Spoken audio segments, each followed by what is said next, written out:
Hello everyone, this is Jitendra and welcome to the channel commerce की दुनिया।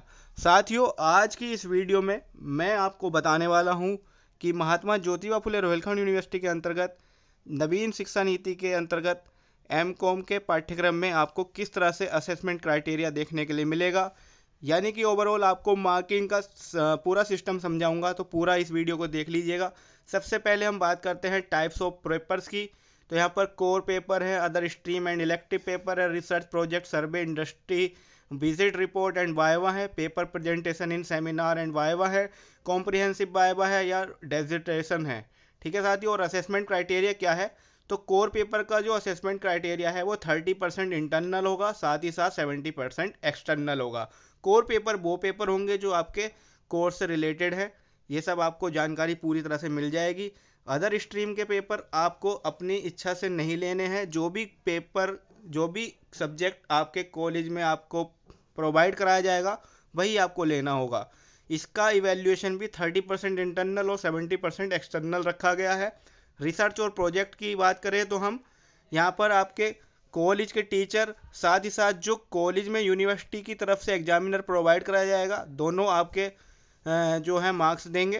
Paper presentation का भी यही क्रम रहेगा कि आपके कॉलेज के टीचर, साथ ही साथ यूनिवर्सिटी की तरफ से जो एग्जामिनर आपको प्रोवाइड करा जा रहा है, दोनों आपको मार्क्स देंगे। अगर हम बात करते हैं कॉम्प्रिहेंसिव वाइवा की, तो यहाँ पर भी सेम टू सेम प्रोसेस अपनाया जाएगा, जिसमें jointly by the college teacher, यानी कॉलेज के टीचर, साथ ही साथ जो टीचर यूनिवर्सिटी की तरफ से अपॉइंट किया गया है, वो दोनों के दोनों आपको मार्क्स प्रोवाइड कराएंगे। यानी कि कॉलेज का काफ़ी अच्छा रोल रहने वाला है, इसलिए कॉलेज का अच्छा चुनाव करें। और डेसर्टेशन का मतलब हो गया 50% इंटरनल और 50% एक्सटर्नल। साथ ही ये डिसर्टेशन जो एक विषय है, इसको हम डीपली जानने वाले हैं, अच्छी तरह से जानने वाले हैं। आपको बार बार मैं बता रहा हूँ कि कोर पेपर जो है वो आपके मेन स्ट्रीम के सब्जेक्ट हैं, और अदर स्ट्रीम से सब्जेक्ट जो होगा वो आपको कॉलेज प्रोवाइड कराएंगे। प्रोजेक्ट जो होगा आपको कॉलेज की तरफ से मिल जाएगा कि आपको इस टॉपिक पर जो है एक प्रोजेक्ट तैयार करना है, और उसको आपको कॉलेज के टीचर, साथ ही साथ जो यूनिवर्सिटी के एग्जामिनर आएंगे उनके सामने प्रेजेंट करना होगा, जिसके मार्क्स आपको मिलेंगे। ठीक है साथियों, आपको अच्छी तरह से तैयारी करने के लिए हमारे चैनल से जुड़ जाना है, क्योंकि यहाँ पर आपको पूरी तरह से हर एक छोटी छोटी बात समझाई जा रही है अब तक, और आगे भी आपको प्रोजेक्ट और अन्य चीज़ों के बारे में समझाया जाएगा। आइए जानते हैं डिसर्टेशन के बारे में। The dissertation will be assessed internally by the college teacher supervisor, weightage 50%, and further it will be sent to university to assess internally weightage 50%। यानी कि 50% तो आपको जो है कॉलेज के टीचर जो है इंटरनली एसेस कर देंगे, और उसको क्या है, आगे आपकी जो थीसिस होगी, यानी जो आपका टॉपिक जिस पर आपने रिसर्च या कुछ किया है, वो आपकी आगे भेज दी जाएगी यूनिवर्सिटी को, और फिर यूनिवर्सिटी में जो आपके जो भी प्रोफेसर इस काम के लिए रखे गए होंगे वो आपके इवैल्यूएशन करेंगे।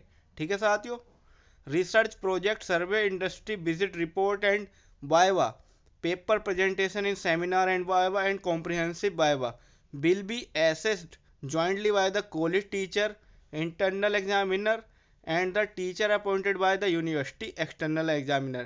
ये चीज़ वहाँ भी दर्शाई गई थी और यहाँ पर भी दोबारा से बताई जा रही है। The student will select once elective group out of the different elective groups in the semester third. ये बात आप अच्छे से समझ लीजिए।